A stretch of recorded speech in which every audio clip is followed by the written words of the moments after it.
Hi everyone, in this video we will discuss the problem count ways to nth stair.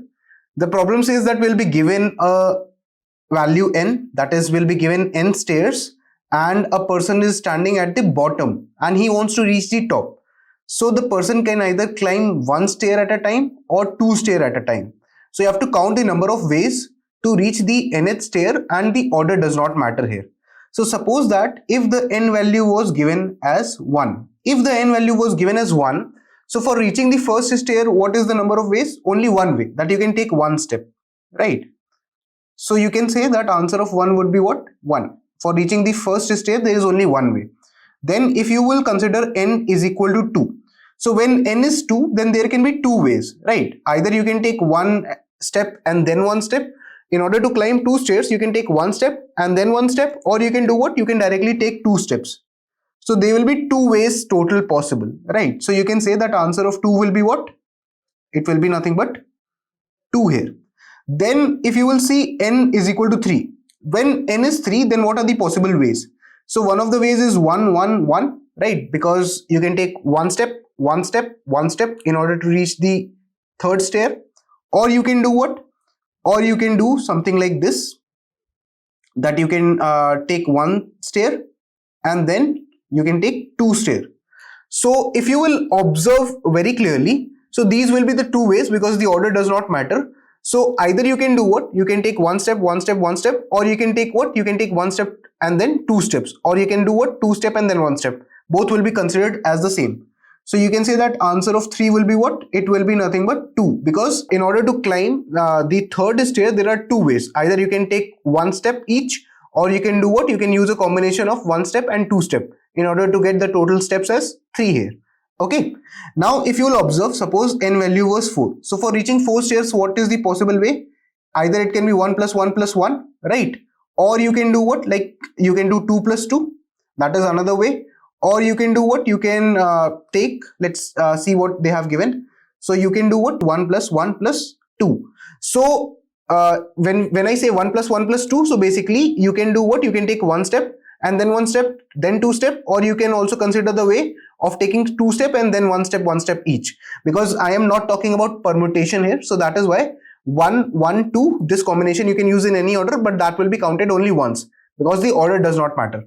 So you can say that answer of 4 will be what? It will be equal to nothing but 3, because for climbing 4 stairs, there are 3 possible different ways. Okay. Now, if you have to observe here, so the base case is what? The base case is that answer of 1 is 1, answer of 2 is 2, because for reaching the first stair, there will be one way. For reaching the second stair, there will be two ways. And then after that, what happens is, after this particular part is over, then you can clearly observe that for reaching the third stair, what is the possibility? So for reaching the third stair, you can see that the number of ways increases by 1, okay, compared to the first step. So answer of 3 is what? Answer of 3 is nothing but answer of 1 plus 1. Okay, I hope that you are able to understand this. That for climbing the third stair, you are doing what? For climbing the third stair, the number of ways is nothing but the number of ways to climb the first stair plus 1. You can observe that. Then after this, again, another observation that you can make here is that for climbing the fourth stair, okay, how many ways are there? For climbing the fourth stair, the number of ways to climb the second stair plus 1. Okay, because answer of 4 is what? Answer of 4 will be nothing but answer of 2 plus 1. So answer of 2 is what? 2. And then plus 1. When you will do plus 1, so you'll get the value as 3. So this is one observation that you can have. This is a DP relationship that you can see while you will write. Suppose if you would have written for n is equal to 5 and n is equal to 6, so same pattern would have followed. So you would have traced this pattern, and then you can come to this conclusion that I am telling here. So what you can say here is that we can initially mark what?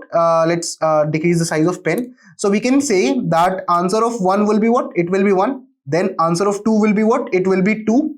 Okay. Then after that we can start iterating. So we can simply say what? We can simply say that I will start from 3 until I is less than n, and then we will do I plus plus, and then answer of I, the number of ways to reach the ith stair, will be nothing but answer of I minus 2 plus 1. That observation I have made while teaching. Then after that you can simply return what? You can return the number of ways to climb the nth stair. That will be nothing but answer of n here. So you can declare an answer array of n plus 1 size. Let's now try to implement this particular logic here. If you will see the time complexity, so what will that be? It will be order of n, because we are iterating throughout the array only once, that is order of n length.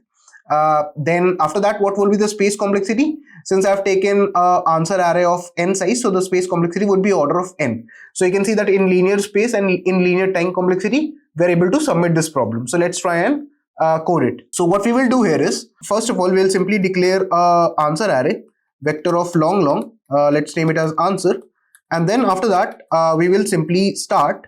So let's declare the answer array for the size as n plus 1, because we want the nth index also to be present inside the answer array. Then we'll mark answer of 1 as what? 1. Then after that we'll mark answer of 2 as what? Nothing but 2. Then after that, what we will do here is we'll start our I from 3 till I is less than equal to n. Then we will do I plus plus, okay? And then after that, you can say that answer of I will be equal to nothing but answer of I minus 2. That is the number of ways to reach the ith stair, is nothing but number of ways to reach till I minus 2th stair plus 1.